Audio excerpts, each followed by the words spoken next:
بالاتر از قدرت فرشتگان و ورود به ناخودآگاه آدمیان.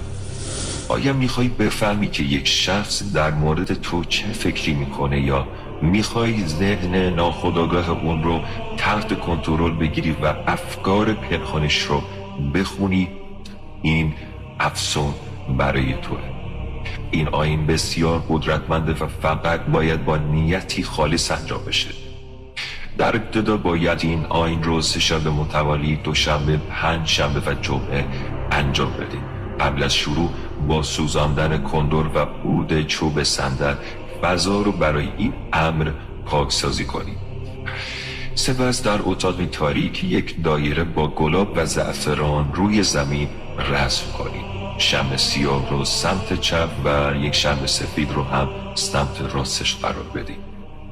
در ادامه این طلسم رو هر 3 شب با جوهر زعفران بر روی برگه سفید کتابت و اسم خود و مادرتون رو قید کنید و 2 طلسم نخست رو بر پشت آینه بچسبونید.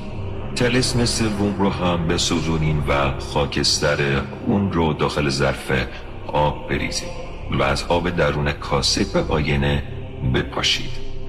آینه نقره‌ای رو در مرکز دایره قرار بدین و چشمهای خودتون رو ببندین و دستتون رو روی اون بذارین.